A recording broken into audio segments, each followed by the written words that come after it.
El planteamiento del paradigma construccionista es un planteamiento bastante complejo. Además, no es un planteamiento puro en el sentido de que parte de otras teorías y estas vienen a componer su explicación. Plantea fundamentalmente que el conocimiento se construye, ¿verdad? Y sobre esta línea se pregunta cómo, por qué, cuándo y dónde es creado y de qué forma es construido el conocimiento por los miembros de una sociedad, por los miembros de un colectivo y por supuesto por la individualidad. En términos generales, un aspecto básico del constructivismo es que los seres humanos aprenden relacionando las nuevas experiencias con el conocimiento previo. Es decir, finalmente integran en un conocimiento significativo, ¿verdad?, las ideas recientes, las ideas novedosas con lo que ya conocen a partir de su experiencia y de su aprendizaje. Los teóricos que vamos a referir explican desde distintas aristas cómo esto podría ser posible y la importancia que esto podría tener para la construcción de entornos de aprendizaje vinculados a la tecnología educativa. Dentro del paradigma construccionista tenemos como primer exponente a Lev Vygotsky. Su teoría, aunque reciente, ¿verdad?, es una propuesta desde el ámbito sociocultural, ahora muy en boga dentro de las modalidades educativas a distancia y en la educación basada en competencias. En términos generales, se trata de un paradigma sociocultural. Para Vygotsky, el desarrollo cognitivo está intrínsecamente y directamente relacionado con el desarrollo social. O sea, lo que las niñas y los niños aprenden y la forma en las que piensan están estrechamente vinculados a la cultura que los rodea. En otras palabras, Vygotsky cree que se puede llegar a niveles más significativos de aprendizaje, de alguna manera influenciados por los entornos sociales. En esta perspectiva, el educador, la educadora, se transforman en agentes culturales, mediadores entre lo que el chico o la chica sabe, ¿verdad?, y lo que puede aprender en un futuro como apropiación, no solamente del mundo físico, sino del mundo de lo social y de lo cultural. Él plantea que es fundamental la creación de zonas de desarrollo próximo con los alumnos, mediante la estructuración de sistemas de andamiaje, o sea, sistemas de apoyo y ayuda flexibles y estratégicos de tipo cooperativo. Acá, esta palabra andamiaje adquiere una importancia singular porque sirve para promover el traspaso de control sobre los contenidos de un estudiante novato, de manera que los adultos, las personas más experimentadas, funcionan como soporte y, como un andamiaje para el proceso de conocimiento. Esto ha sido muy utilizado dentro de la tecnología, precisamente para establecer no solo los puntos de partida del aprendizaje, ¿verdad?, sino para generar escenarios de aprendizaje cooperativo, ¿verdad?, que resulten significativos al estudiante. Dentro del universo construccionista, Jerome Bruner es otro de los teóricos cuyos aportes han sido medulares. Se interesa más, ¿verdad?, en saber cómo aprende el ser humano, cómo aprenden las personas, y se vincula con Piaget en la manera en que establece etapas de desarrollo cognitivo. Para él hay un primer momento desde el nacimiento a los 3 años que se denomina la etapa activa, en que el niño y la niña perciben su medio ambiente a través de acciones que ellos mismos emprenden.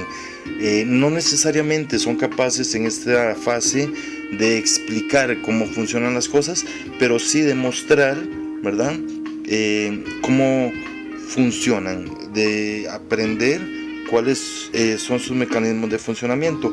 Un segundo momento sería el icónico, de los 3 a los 8 años. Acá los niños y las niñas pueden recordar y emplear información por medio de imágenes mentales, o sea, pueden pensar utilizando su memoria visual y por lo tanto imaginar acciones sin tener que experimentarlas. En la etapa simbólica ya es una etapa más abstracta. Los niños y las niñas comienzan a utilizar símbolos como palabras, dibujos para hacer representaciones de cosas, de actividades, de personas, y tienen por lo tanto la habilidad de pensar y expresarse en términos abstractos. En el adulto, de acuerdo a Brunner, todo esto funciona de forma integrada con un mayor nivel de maduración. En otras palabras, Brunner nos dice que es fundamental para que se logren estos principios crear una disposición favorable al aprendizaje, organizar el conocimiento para estructurar la comprensión, establecer secuencias eficientes de aprendizaje, especificar procedimientos de recompensa y castigo, además, una predisposición favorable al aprendizaje, sobre todo cuando este es de carácter significativo, y la motivación, que considera un factor determinante.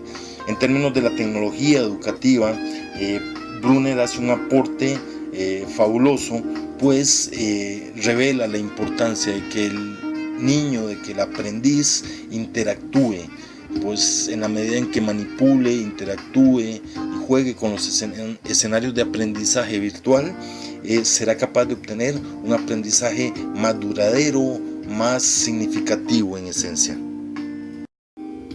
Jean Piaget se convertiría en el último paso que damos sobre este recorrido de los teóricos.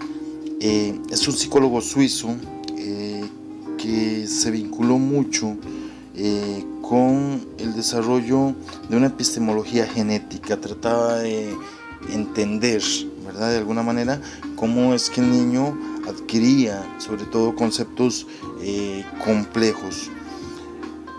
Él propone que la educación y el aprendizaje, sobre todo este último, es un proceso continuo de autoconstrucción en el ser humano, y formulaba dos categorías centrales dentro de su pensamiento: la teoría del equilibrio y la teoría de los estados. La primera permite explicar la forma en que el sujeto integra la nueva información a los esquemas previos que ha construido. Supone diversos pasos que van de un estado de equilibrio a su crisis o de un estado de desequilibrio posterior y su transición a otro que lo abarca. Un segundo aspecto sería la teoría de los estadios, donde Piaget establece que durante el proceso cognitivo se identifican claramente etapas, las cuales expresan formas específicas de actuar y cierta lógica de los sujetos, o en la conducta de los sujetos. Se reconocen 4 etapas: de 0 a 2 años, la sensoriomotor; de 2 a 7 años, la preoperacional; de 7 a 11 años de edad, la de operaciones concretas; y de 11 a 15 años, la de operaciones formales. En términos generales, lo que Skinner plantea como absolutamente relevante, pues no le interesan en esencia los procesos de enseñanza, sino cómo el ser humano aprende. Es precisamente eso, la manera en que las primeras fases son de relación directa con el mundo que le rodea, y posteriormente se van adquiriendo conceptos más complejos y de mayor significancia en el espacio de lo abstracto. Hay aspectos que ha dejado como herencia el pensamiento del teórico, donde se nos dice que en definitiva el construccionismo debería centrarse en el sujeto que aprende. En segundo lugar, que el conocimiento no es finalmente una copia fiel de la realidad, sino una construcción que el ser humano hace sobre la base de su propio conocimiento ya adquirido. Que los individuos, las personas que aprenden, son sujetos activos que se aprovechan de las experiencias para generar aprendizajes propios y particulares. Que la construcción del conocimiento depende de la base de conocimiento y de las representaciones que tenga el individuo. O sea, siempre se mantiene la idea de un aprendizaje que parte de un punto determinado. Y el conocimiento es, como una de las afirmaciones que hace el intelectual, el resultado del aprendizaje.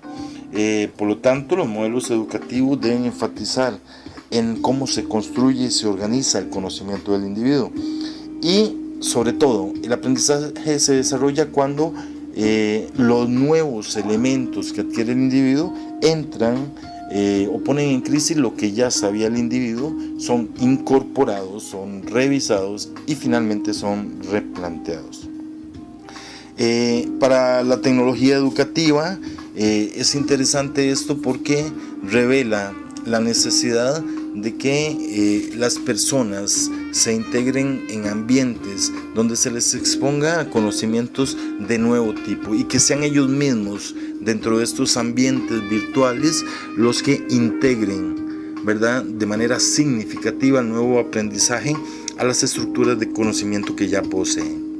Esa sería en la definición, en el planteamiento propio de Piaget, la esencia, ¿verdad?, de lo que debería buscar el aprendizaje desde un punto de vista construccionista.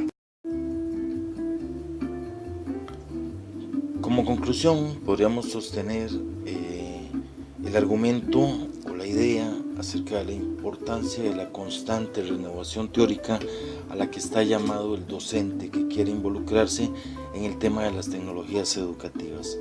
No basta con quedarse con los planteamientos y con los referentes paradigmáticos que nos han enseñado, sino que es fundamental que nos eduquemos constantemente. Y dentro de todo este proceso, el darse cuenta de que la tecnología educativa y su aplicación en los entornos pedagógicos no es solamente la aplicación de un software o un hardware de última generación, sino que además habría que asignar importancia a centrarse en el aprendizaje con la tecnología y no sobre la tecnología, o sea, adentrarse en el aprendizaje de la naturaleza de este tipo de aprendizaje. En segundo lugar, valdría la pena enfatizar en el contenido y la pedagogía y no solo en el hardware. No asumir que la tecnología de por sí enseña, sino que es un proceso combinado de mucho mayor amplitud y que por supuesto dentro de esta dinámica la teoría acerca de la educación o la teoría educativa es fundamental. Hay, por lo tanto, que prestar una gran atención al desarrollo profesional constante, continuado. No se puede ser profesor, no se puede ser docente si no asumimos una actitud de constante crecimiento profesional. Junto con los retos antes mencionados, debemos acompañar todo este proceso con un presupuesto realista que asigne recursos a las necesidades, sobre todo cuando el desarrollo tecnológico es tan dinámico y cuando de una u otra forma los equipos, los software, los hardware que utilizamos pasan a la historia con relativa facilidad. Entonces esto es fundamental. La tecnología no cumpliría ningún papel social, no contribuiría a ninguna razón social si finalmente no está integrada en la educación para crear un acceso justo, universal y democrático al aprendizaje. Lo que tenemos que hacer es tratar de utilizar la tecnología precisamente para eliminar las brechas digitales que existen en este momento. Y es constante y necesaria la necesidad de un desarrollo experimental, ahora ya desde el puro entorno educativo, que nos ayude a obtener mejores recursos pensados precisamente para la educación.